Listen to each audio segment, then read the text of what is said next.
Bonjour à tous, bienvenue dans cette nouvelle vidéo sur ma chaîne YouTube et on se retrouve aujourd'hui pour une nouvelle critique, la critique d'une de mes sagas favorites du cinéma d'horreur, qui ce n'est peut-être même ma saga du cinéma d'horreur préférée, que j'aime énormément, en particulier Saw numéro 1 et Saw numéro 3, Saw numéro 3 étant bizarrement mon préféré, je sais que c'est le premier pour tout le monde, bah moi c'est le troisième, et aujourd'hui on va parler du premier spin-off, mais en réalité on pourrait presque considérer qu'à partir du 3, tous les films suivants sont quasiment des spin-offs, à part peut-être le 4, mais tous les autres sont des spin-offs, puisque il perpétue l'héritage de John Kramer.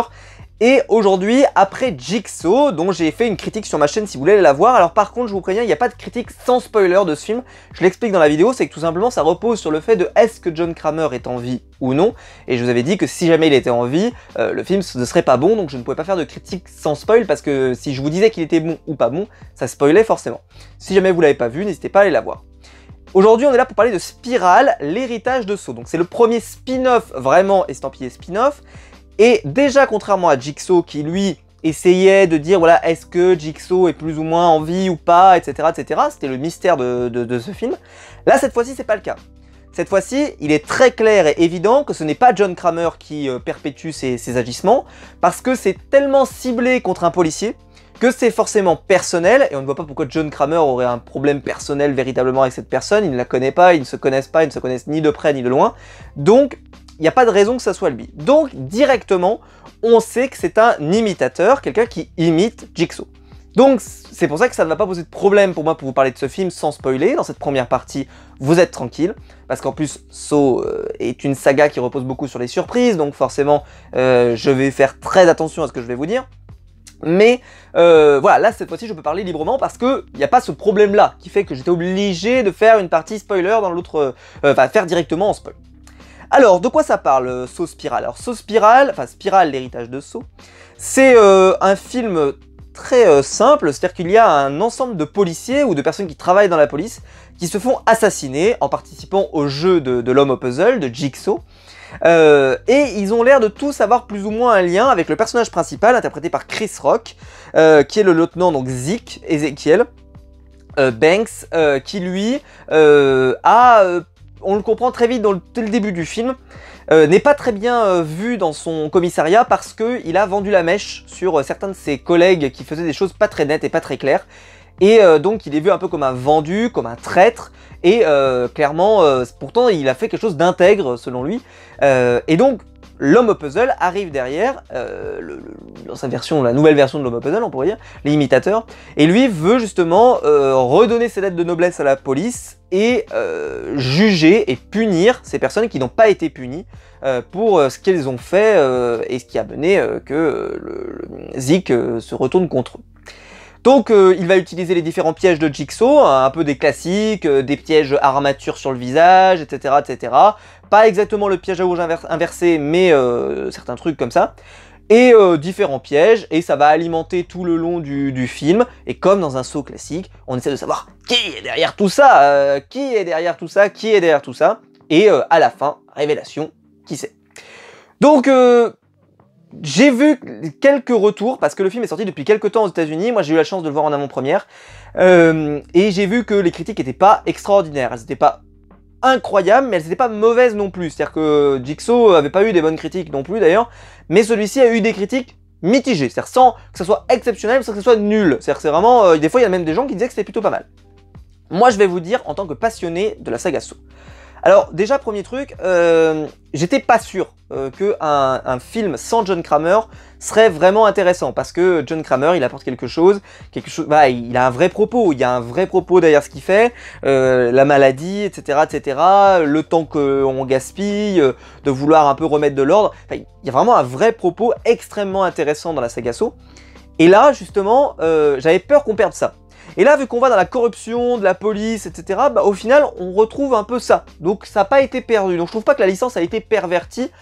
Le message est toujours là. Voilà, il y a toujours cette volonté de ne pas juger, de ne pas punir gratuitement ce qui était dénoncé d'ailleurs dans Saw numéro 3.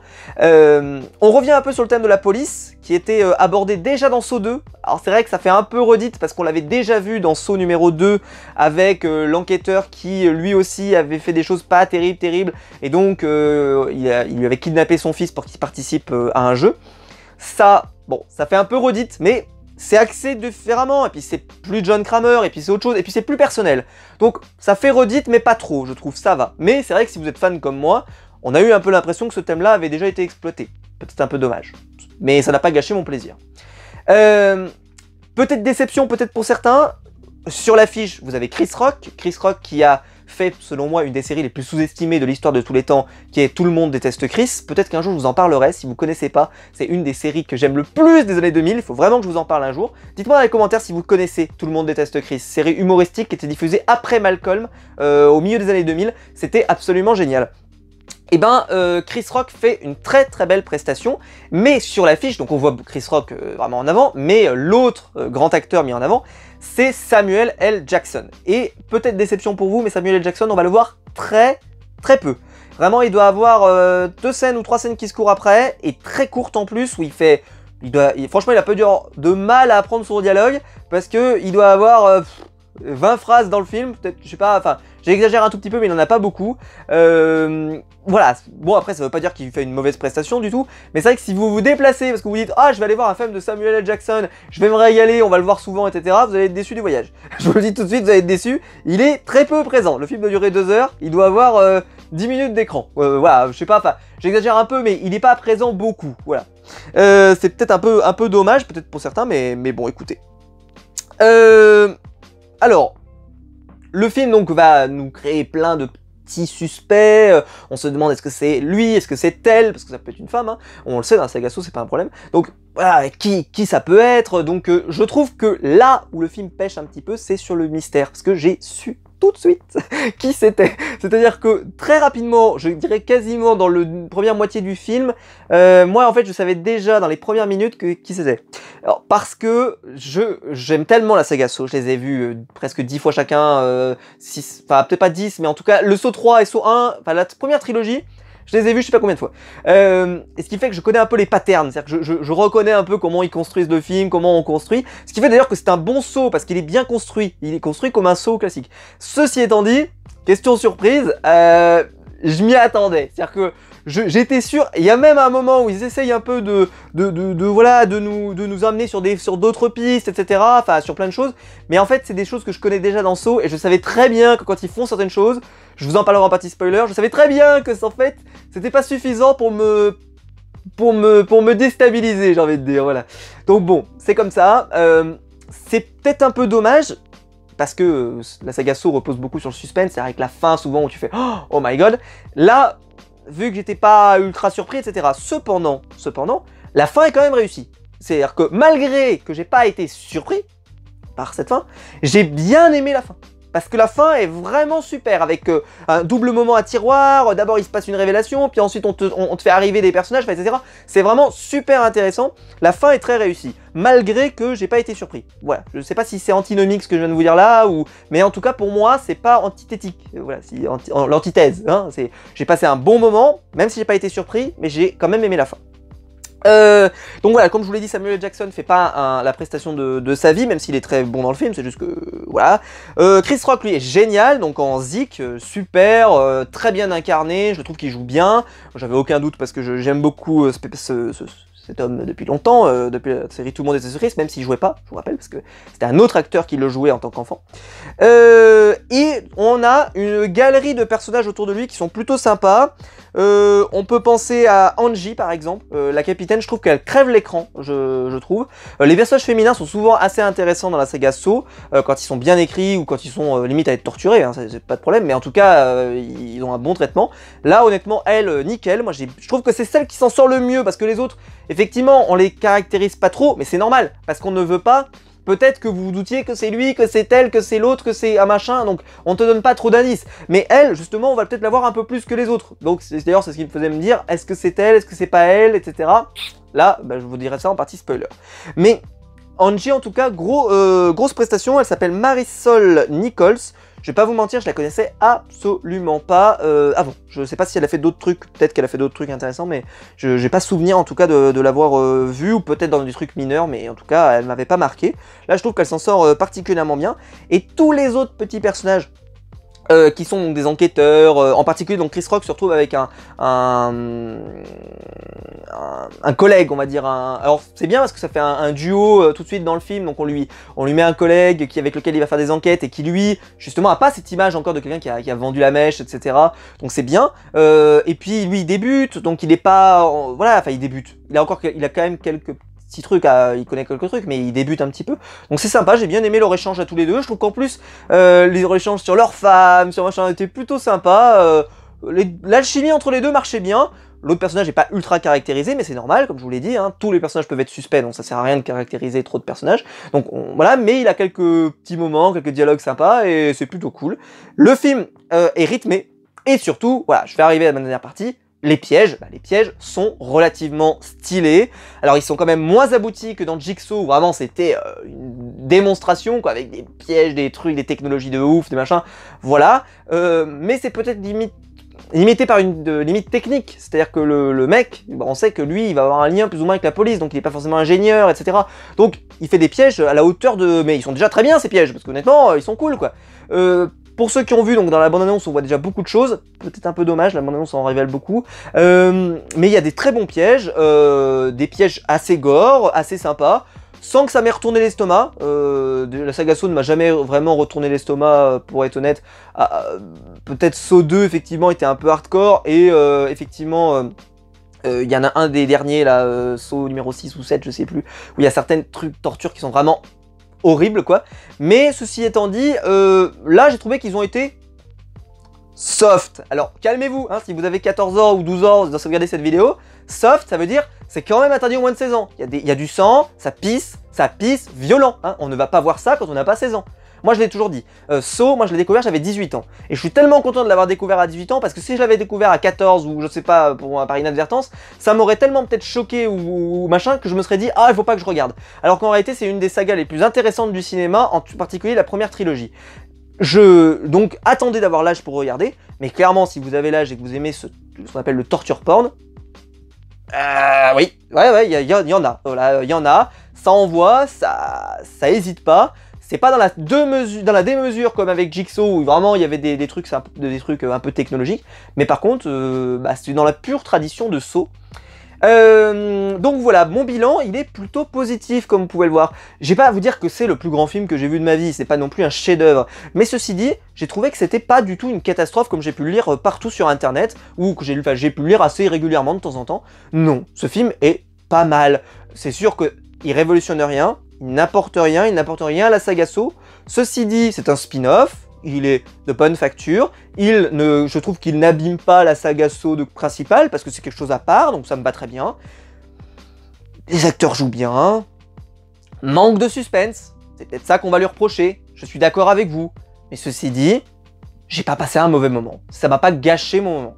Mais c'est vrai que je pense que le film a mal géré son suspense, qui était quand même la force des films Saw, et ça, si vous êtes un gros fan comme moi, peut-être que ça va vous décevoir. Donc voilà, moi mitigé, mais pas déçu. J'ai passé un bon moment devant ce film, et donc je vous le recommande quand même, si vous avez l'âge bien entendu, d'aller le voir en salle.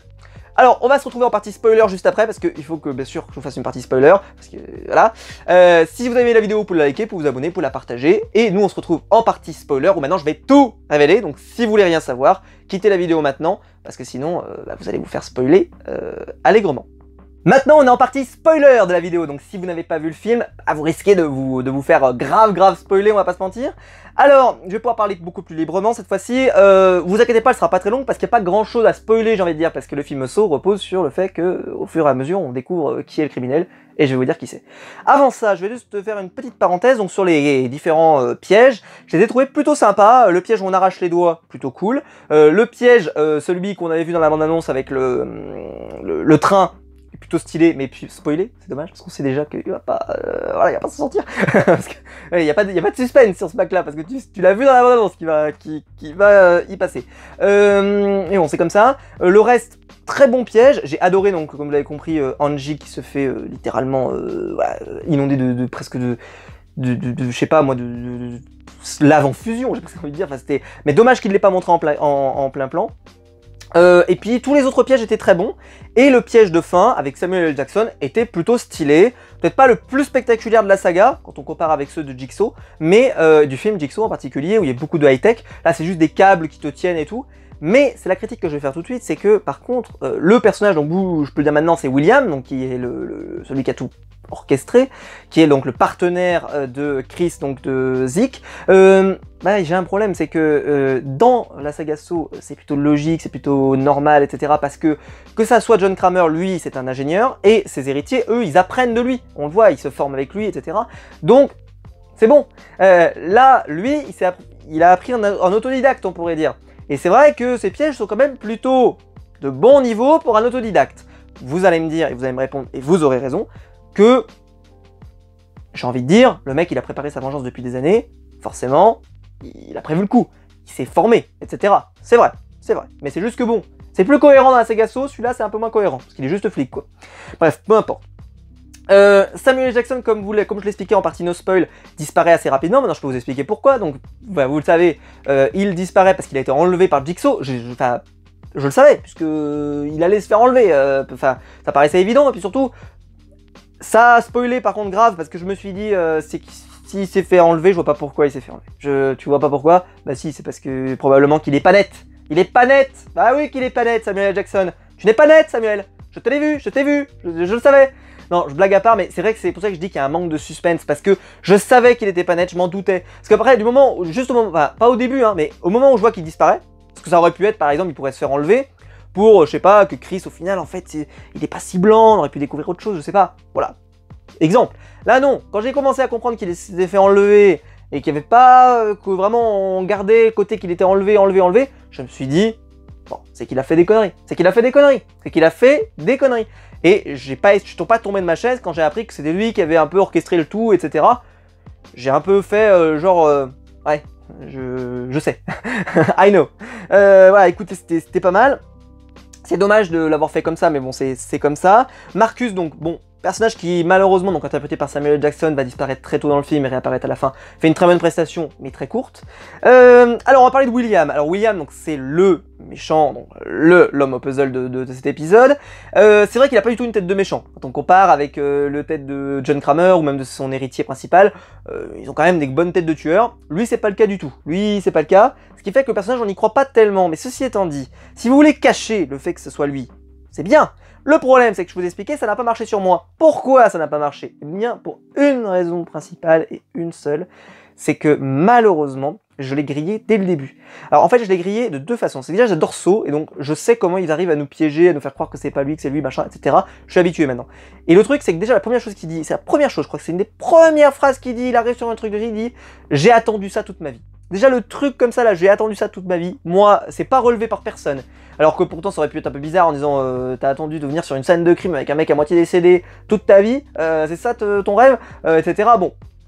Mais bon, personne relève, je me suis dit déjà c'est bizarre. Et puis après, plus tard, quand il y a le truc du tatouage, alors là, j'étais sûr que c'était lui. J'étais sûr, bah j'étais déjà sûr au début, Je le trouvais trop propre sur lui, on nous parle de sa famille, on nous parle de machin, un peu comme avec John au début, on nous fait croire machin et tout, on nous... Voilà, et puis non, en vrai, voilà. Donc, il y avait trop de trucs, on essayait trop de nous noyer le poisson, de nous dire oui, machin, en fait le mec il est tout propre sur lui, il a jamais rien à se reprocher. D'ailleurs quand il se fait tuer, on nous dit qu'il est mort, il y a le truc du tatouage. Alors là, le truc du tatouage, j'ai halluciné. Parce que je savais très bien, le mec il est pas mort, on le voit pas décédé, on voit son tatouage. Ok, on voit son tatouage.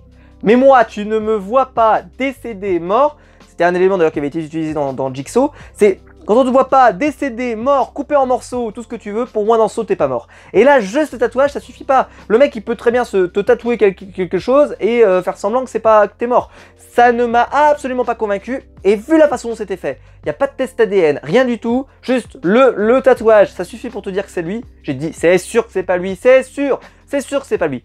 J'en étais certain. Ça s'est confirmé, c'était pas lui, c'était lui le grand final, le grand criminel, je le savais. Mais voilà, C'est vrai qu'il a un peu une tête de gentil, voilà, mais ceci étant dit, c'est bien pour le suspense, comme je l'ai dit, même si ça n'a pas marché. Les pièges sont plutôt bons, et alors, je peux en parler maintenant en partie spoiler, c'est que j'arrive à la fin, parce que je voulais pas en parler no spoil, parce que j'avais peur que ça vous spoil, et peut-être que vous n'avez pas envie de le savoir. Moi j'avais qu'une seule peur, je vais vous le dire tout de suite, parce que j'ai bien aimé le film, mais j'avais qu'une peur, c'est de me dire, ça sera pas un saut s'il n'y a pas la musique. Ah, ça sera pas un saut s'il n'y a pas la musique. Non, non, non canonique, je dis non. Je dis non de manière négative. La musique de saut, c'est l'ADN du truc. Avec ce ta-la-la, ta-la-la, ta-la-la-la-la, ta-la-la, ta-la-la, ta-la-la-la-la. Ça, c'est saut. Je l'écoute hyper souvent, hein, je vous le dis tout de suite, ouais, psychopathe, mais je l'écoute super souvent. Et cette musique, oh, mais c'est pour moi l'une des plus belles musiques du cinéma. Hein. Voilà, je le balance comme ça, cette musique-là, dans mon top 10, hein. Top 5 peut-être même d'ailleurs. Elle est exceptionnelle cette musique, elle est exceptionnelle. Elle est exceptionnelle. Et là, t'arrives. Donc, c'est à ce moment-là. Et ils l'ont mis. Ils l'ont mis à la fin. J'avais qu'une peur, c'est qu'ils la mettent pas. Parce que j'avais vu qu'ils avaient fait une sorte de remake, de remix aussi qu'ils avaient sorti, etc. Ok, très bien, mais j'avais peur qu'ils la mettent pas, la vraie d'origine. Et il me semble, alors peut-être qu'ils l'ont remixé un petit peu, mais je trouve que le remix, ça va, c'est correct. Mais j'ai l'impression qu'ils ont mis la bonne version, la version d'origine. Alors j'étais tellement concentré sur ce qui se passait sur Samuel L. Jackson, sur la porte, etc.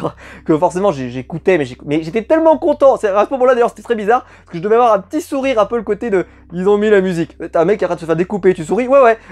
Ce qui est pas normal, c'est pas normal, je connais psychopathe. Mais j'étais tellement content d'avoir cette musique que voilà, j'avais qu'une seule peur, c'est que vu que c'est un spin-off, je me suis dit peut-être qu'ils vont vouloir faire un peu original et vont pas vouloir mettre la musique. Non, il faut mettre la musique. La musique de fin de saut, c'est obligatoire. Obligatoire. On a rien à foutre. Voilà. Et donc, très bonne nouvelle de l'avoir mis. Bref, William, donc, j'ai pas été hyper fan de ce personnage, mais bon, voilà, ça se tient. Comme je l'ai dit, l'histoire n'est pas extraordinaire, mais ça passe, et surtout, elle se tient. Dommage, d'une mauvaise gestion du suspense, mais ceci étant dit, les pièges sont plutôt sympas. Donc si vous devez voir un film d'horreur pendant ces vacances, si vous aimez le torture porn, bien entendu, hein, de ce type-là, bah je vous le recommande. Je vous le recommande pas en vous disant, vous allez voir le film qui révolutionne les films d'horreur, ce n'est pas le cas. Par contre, ce que les gens ont l'air d'oublier, c'est que les films de saut ont quand même pas proposé toujours les meilleurs films. Hein, à partir du 4, même le 4 déjà lui-même est pas extraordinaire, hein, mais il y a des films pas géjo dans la deuxième partie, mais bon, c'est comme ça. Celui-là, je l'estime comme plutôt bon, satisfaisant. Pour moi, il fait bien son job. C'est pas extraordinaire, mais il fait son job. Dommage pour le manque de suspense, mais si jamais ça a marché sur vous, parce que c'est possible, peut-être que là, vous aurez une analyse différente. Vous allez vous dire, c'était génial. Et ça, c'est encore mieux. C'est-à-dire que si le suspense a marché sur vous, je pense que là, le film, vous avez dû le kiffer. Moi, dommage que ça n'ait pas marché, mais si ça avait marché, alors là, je pense que j'aurais halluciné, j'aurais kiffé. Parce que j'aurais adoré la révélation, j'aurais adoré le tout, enfin, j'aurais trop kiffé. Voilà. Et puis voilà, Chris Rock, lui, je terminerai là-dessus. Très bonne prestation, Zeke génial, super, j'ai bien aimé le duo qui forme justement avec William, voilà, se taquiner sur sa femme et tout, c'était plutôt cool. Je trouve que les deux ont une bonne alchimie, et le personnage a tenu le... En plus, le film repose énormément sur lui, parce qu'on ne voit quasiment que lui. C'est souvent ça dans la Cagasso, hein, on mise sur un personnage et on le développe, on tire. Et là, honnêtement, beau boulot, quoi. Voilà. Écoutez, j'espère que la vidéo vous aura plu. Dites-moi dans les commentaires vous ce que vous avez pensé de ce film, si vous avez aimé, si vous n'avez pas aimé, dites-moi ça dans les commentaires, ça m'intéresse. N'hésitez pas à liker, à vous abonner, à la partager sur les réseaux sociaux. Il y a le bouton rejoindre juste en dessous pour devenir mon soutien et je vous en remercie. Et quant à nous, on se retrouve très vite pour une nouvelle vidéo. Ciao!